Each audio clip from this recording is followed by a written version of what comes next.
Hello and welcome to the Business Standard Morning Show. I am Ruchika Chitravanshi. It is 7th of June 2023 and here are the top stories for the day.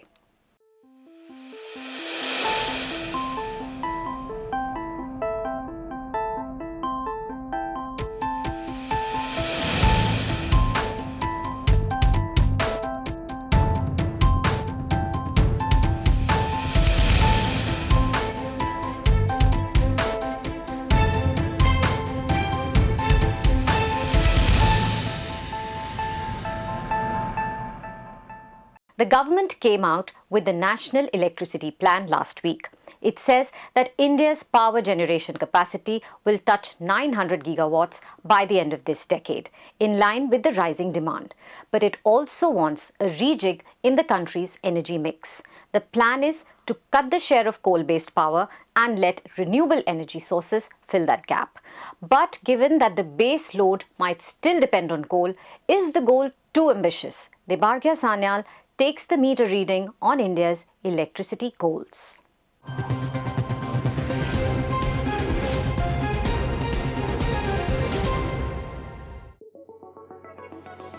In November of 2021, while addressing the COP26 session, Prime Minister Narendra Modi had announced that India will aim for net zero emissions by 2070. He had also pledged that India would install 500 gigawatts of non-fossil energy by 2030 and meet half of its energy demands from renewable sources by then. And now, over 18 months later, the country's just released National Electricity Plan, or NEP, talks about putting the promise into action. Released by the Central Electricity Authority, which is the technical arm of the Power Ministry, this is an official document where the government reviews the power sector over the past 5 years and offers a detailed plan for the next 5 years. And this edition of NEP also lays out a plan for the period of 2027 to 2032. In the latest NEP, the Power Ministry sees a significant slowdown in the coal capacity addition and expects the renewable energy capacity to almost double from the current levels. It plans to stop building new coal-fired power plants, apart from those already in the pipeline, by removing a key clause from the final draft of the NEP. The draft, once approved by the cabinet, would make China the only major economy open to fresh requests to add significant new coal-fired capacity. India and China account for about 80% of all active coal projects, as most developing nations wind down capacity to meet climate targets. India had repeatedly refused to set a timeline to phase out coal in the past, citing low per capita emissions, surging renewable energy capacity, and demand for inexpensive fuel sources. But the proposed revision to the NEP reflects a renewed effort in reducing the nation's dependency on coal-based energy generation. In fact, the latest NEP observed a significant slowdown in the coal capacity addition in the country. Based on generation planning studies carried out for the period of 2027 to 2032, the likely installed capacity for 2031-32 is calculated to be 900 gigawatts. Conventional power capacity comprising coal, gas and nuclear would total up to 304 gigawatts, while renewable energy capacity, including large hydro, is expected to touch 596 gigawatts. The CEA also expects several new energy sources such as small hydro, biomass, pump storage power and battery energy storage to also come up by 2032. Thus, the likely share of coal capacity reduces to 39% of the total installed capacity in 2026-2027 from 52.8% in 2021 to 2022. The share of non-fossil based capacity is likely to increase to 57.4% by the end of 2026-2027 and is likely to further increase to 68.4% by the end of 2031-2032 from around 40% currently. But coal is expected to remain the dominant fuel in generating electricity in India for decades, and the experts point out that any shift away from coal to renewables is a slow and decades-long process. So, Given that the base load might still depend on coal, is the NEP goal over-ambitious? So currently the share of coal is about 73% in the overall generation mix. That is supposed to come down to 55-56% as per the NEP plan that has come about. So this obviously, because of the policy focus, a lot of capacities are going to come up from renewables. Apart from that, the development of storage capabilities, either in the form of pumped hydro or battery storage, will become important for us to achieve these goals that have been set about in NEP. But it is something which is achievable, but also depending on the economics and the ability to develop the storage capabilities over the coming decade. So it actually starts with energy efficiency measures. So therefore, we try to reduce, first of all, the consumption. Second is the concept of energy efficiency. The third part is, once we manage demand and have made it into a manageable level, can we go to the managing that through renewable sources? So that value chain is very clearly established. We would not see the replacement coming in for the coal by renewable. We will say that additional demand getting met by renewables. Do understand India ramped up its own coal projects in the 2010 to 2020. Most of these projects have a lifespan of 25 years to 35 years. As an economy, I don't think we have the kind of resources to replace that. We will have to phase it out. And what will be the crucial steps needed to fulfill the NEP vision? On two fronts. One is obviously the traditional renewable energy, which is your solar and wind. There, one obviously has to tackle the challenge of land availability and transmission connectivity. The second part is with respect to the storage capabilities, which is your pumped hydro storage projects and battery storage projects. There, a bit of policy support, incentives might be required to promote the projects, especially on the battery side, where the cost of storage is relatively higher at 12-13 rupees per unit for a 4-hour storage. You also need to improve the flexibility in operations of coal-based power projects to ensure that the grid balance is maintained and the grid frequency is maintained. And that's where additional investment might be required to improve the flexibility of operation. To meet its NDC goals by 2030, we literally require about $1 trillion of investments coming in, right? Very clearly, we have visibility of 60-65% of that financing, okay? Which means that we will have to find the sources for the rest of the 35-40% of our financing, right? Experts therefore believe that the NEP's plan is clearly feasible and achievable. However, there persist major gaps in infrastructural and financial needs for the overall goal. These demands need to be met at the earliest, experts say, with a joint effort from the government as well as the private sector.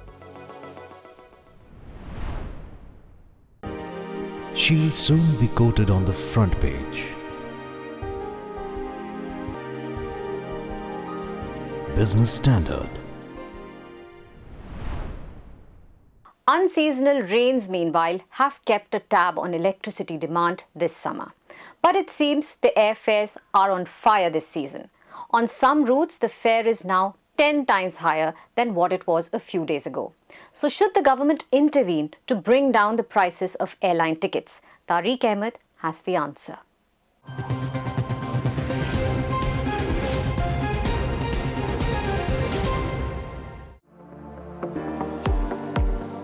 Since GoFirst terminated its services on May 2nd, several routes in India witnessed a surge in airfares. India's busiest route between Delhi and Mumbai saw a 204% rise in spot fares. For instance, spot airfare for Delhi-Mumbai route was just above 6,000 rupees on May 1st. A month later, spot fares in the same route have gone well above 18,000 rupees. Also, GoFirst Airlines' top routes like Delhi to Srinagar and Delhi to Pune also saw a steep rise in airfare.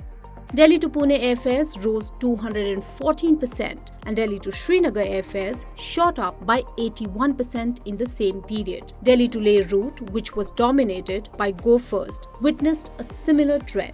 However, tickets purchased 30 days in advance have seen only a small hike between the same routes in the past 1 month. Addressing the situation, Civil Aviation Minister Jyotiraditya Scindia expressed concern over the abnormal surge in airfares on certain routes. The minister reportedly told the airlines to self-monitor the situation and keep airfares reasonable. In the press statement, the ministry said that a mechanism for ensuring reasonable pricing within the High Reservation Booking Designator or RBDs may be devised by airlines. This shall be monitored by the Directorate General of Civil Aviation. RBDs are the fare buckets or slabs used by the airline for managing the revenue. According to the aircraft rules of 1937, tariff fixation has been deregulated and airlines are free to fix reasonable tariffs, and fares are monitored by the Tariff Monitoring Unit in the DGCA. This unit is supposed to make sure that airlines do not charge fares outside the specified range. Following the recent meetings, India has asked airlines to keep the highest fare buckets in the reasonable limits. However, no written order has been issued as the government does not have any plan to regulate them. But the government does interfere and has put price caps in the past. Following 2 months nationwide lockdown during the COVID-19 pandemic, the Civil Aviation Ministry had capped the number of flights airlines could fly and the fare range. These caps were lifted in August 2022. Let's understand from Tanuj Gupta of Aviation Consultant CAPA India if the government should intervene in the present situation as well. India has a deregulated fare regime for a long time, except for the COVID period where we saw some government intervention. But we expect that it should continue to have a more robust deregulated fare regime going forward. Because pricing is so strategic for airlines, and if you intervene with that, you are actually taking a core of an airline out. So in a free market, we should continue to be deregulated. Does the DGCA also need to be an economic regulator beyond just safety? In my opinion, DGCA is a safety regulator and should not intervene at all in commercial matters of airlines because I think passengers are the best determinant in a private-led competitive industry, and the market forces should be allowed to play its role. But having said that, given that India is heading towards a duopoly where industry is consolidating towards two principal players, I think an institutional framework in line with best practices should be adopted. So to ensure that there is no adverse impact on consumers and competition, and the robust industry structure is maintained, but without interfering in day-to-day commercial matters of airlines. Experts believe that the steep price hike for the spot airfares in certain routes is a symptom of demand-supply mismatch in the aviation sector. But strict economic regulation isn't advisable in a free market. Yet, the duopoly that the Indian aviation sector is heading towards calls for an institutional framework with best practices without affecting the competition and consumers. After the skyrocketing airfares, let us turn our gaze to markets. Indian equity markets are still not top buy for Morgan Stanley, who prefer Japan, Korea and Taiwan more in the Asian region. Business Standard's Puneet Wadhwa caught up with Jonathan Garner, Morgan Stanley's Asia equity strategist, on the sidelines of Morgan Stanley India Investment Forum in Mumbai to understand the rationale for this and where does India exactly lie on their preference list.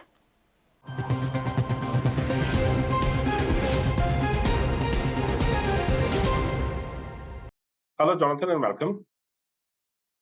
Thank you. It's good to be here. Let me start by asking you, Jonathan, regarding the broad indices. Most global frontline benchmarks, be it the Nasdaq, S&P 500, or even the Sensex, have actually gained ground over the past few months, with only a handful of stocks participating in the recent up move.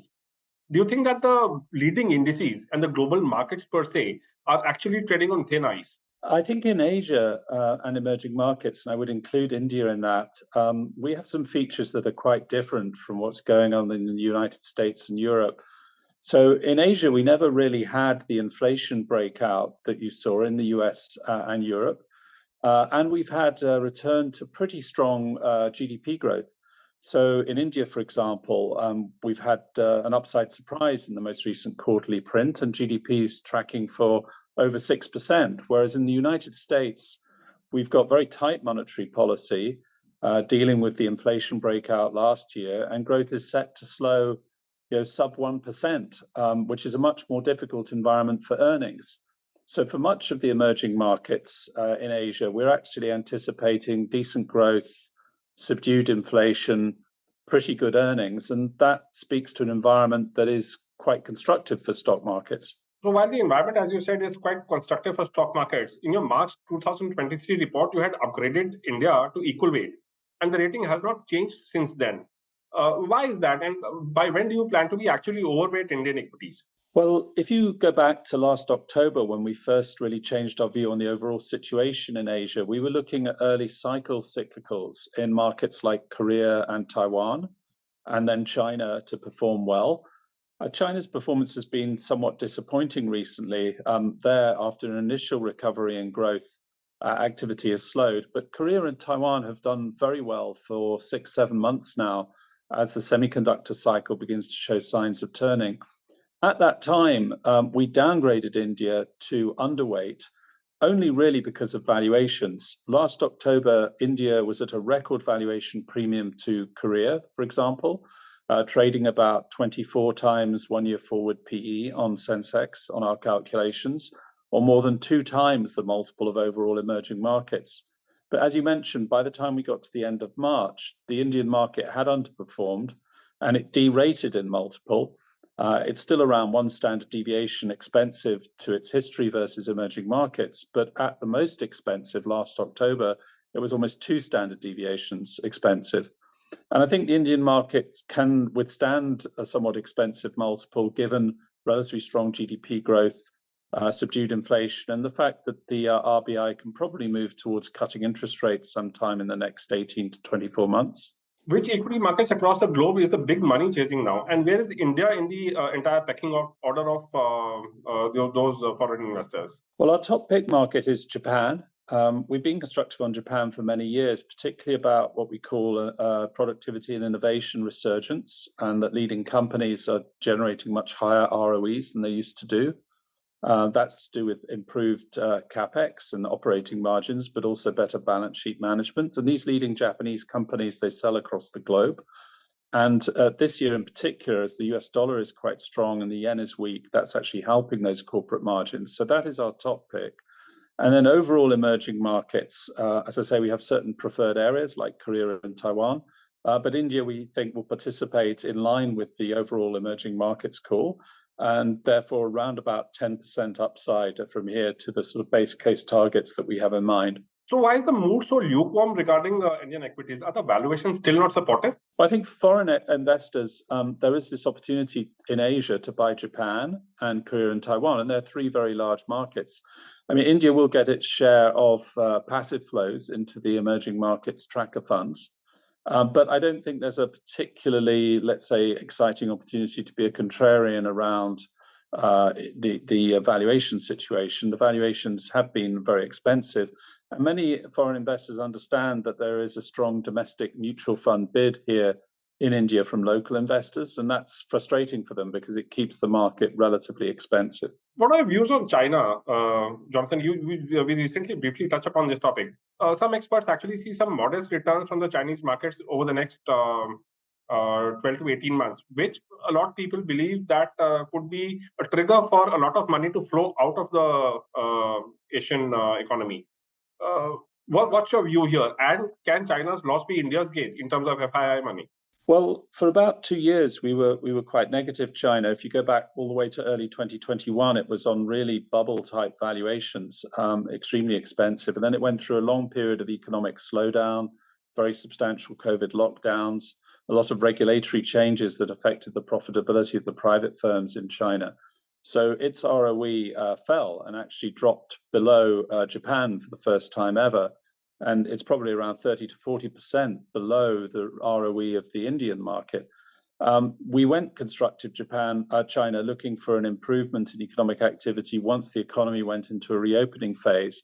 And the first 3 months or so, that was relatively on track with expectations. But in April and May, Chinese manufacturing data has softened quite substantially. And our view now is that more policy stimulus is needed to actually, in particular, help the property sector to recover in China. So as it is so cheap, it's trading near record lows relative to other emerging markets. We've cut it back to a small overweight position, but we do want to see that policy stimulus before we think foreign investors will re-engage with China. And therefore, our preferred markets are those three that I mentioned, Japan, Korea, and Taiwan, all of which have near-term catalysts. So I don't think it's really a sort of switching between India and China story. It's more than people have switched from China actually towards Japan, Korea, and Taiwan, and that's what's been going on. How will you approach the Indian markets from now till May 24, when we have the general elections scheduled? These 12 months from here on also have a number of state elections. Yeah, so we don't comment on politics per se, but obviously we'll be looking at how policies evolve, and particularly what happens to monetary policy and real interest rates that are very important for equity valuations. The economic growth outlook here is pretty favorable, and my colleague Ridham is emphasizing domestic sectors like financials, consumer discretionary, and industrials. And they should do well if our base case sort of 6% plus GDP growth number holds true for the next couple of years. What are the 3 or 5 big themes in the Indian context that you like at the current levels, or would like once the markets were correct a bit more? Well, it is really about the domestic consumer and to some extent the industrial development story, and maybe even over time the real estate sector. But you can play the consumer discretionary sector in India in quite a wide range of stocks. We've sort of de-emphasized somewhat for the time being the IT services names and the pharmaceutical names. We think most investors are more interested in tapping into this early phase urbanization and industrialization story. And that's the right way to play the market. How do you see FY24 earnings play out in the Indian context? Yeah, so my colleague Ridham does the earnings forecasts, and he's above consensus on FY24, maybe even in the high 20% EPS growth. And that is higher than consensus. And he's thinking that earnings growth, the 3 years really, 23, 24, 25, can compound at above 20%, which brings down that forward PE multiple, maybe down to only a little bit over 16 times on the outer year, the F25 year. Thank you, Jonathan, for joining us today. Have a great investment forum in Mumbai. Yes, very nice to talk to you. Thanks very much. He's making plans for an early retirement. Business Standard. In its recent June report too, Morgan Stanley retained the equal weight stance on Indian equity markets. After the financial markets, let us now dive into the realms of the dictionary. How many of you know the spelling of Samophile? Well, 14-year-old Dev Shah, who won the United States' prestigious National Spelling Bee championship last week, knew it, and it was the winning word for him. A host of Indian origin students have won this award in the past too. Vasudha Mukherjee has more on it.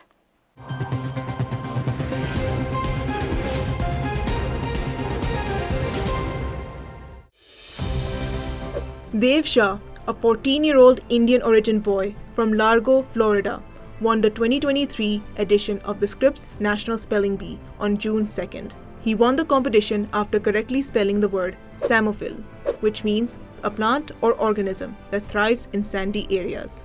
The word comes from Greek with samo meaning sand and phil meaning love. Shah's win is yet another addition to the long list of Indian origin students who have won the competition. But what is this competition all about? The Scripps National Spelling Bee began in 1925 in the United States when 9 newspapers came together to host the event. Today, it is held annually and is open to students up to the 8th grade. It is a competition where students demonstrate their language skills by correctly spelling words asked of them by the moderators. Students participate in school-level bees before moving up with the hopes to participate on the national stage. This event has evolved over the years, with words becoming increasingly challenging to match the growing expertise of the participants. Indians have, over the decades, established their dominance in the spelling bee competitions. Till now, at least 27 students of Indian origin have won the Scripps National Spelling Bee. In 1985, Ballu Natarajan became the first Indian American and child of an immigrant to win the competition. He was followed by Rajshri Ramachandran in 1988 and Nupur Lala in 1999. Nupur's journey is well documented in a film called Spellbound, released in 2002. In 2014, two Indian Americans, Sri Ram J. Hatwar and Ansun Sujo, became the first ever co-champions in the history of the competition. From 2008 to 2019, Indian American children dominated the National Spelling Bee. Their winning streak was broken in 2021 when the first African American participant, Zela Avantgarde, won the competition. In 2022, Harini Logan won the competition, starting another leg of Indian Americans winning the Spelling Bee. Spelling bees are incredibly popular among the South Asian community in the United States.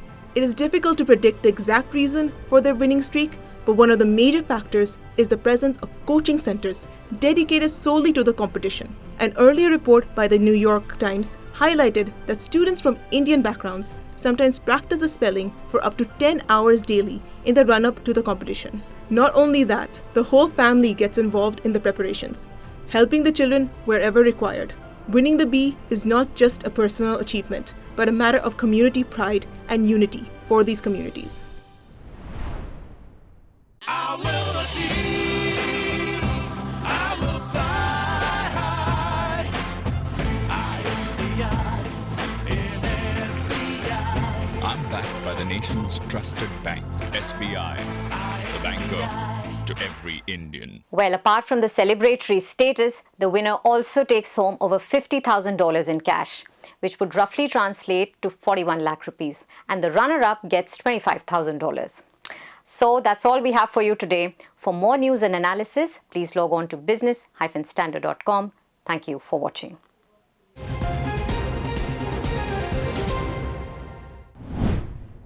If you like this video, share it and subscribe to Business Standard. For more news, views and insights, log on to www.business-standard.com. Do also follow us on YouTube, Twitter, Facebook, Instagram, Telegram and LinkedIn.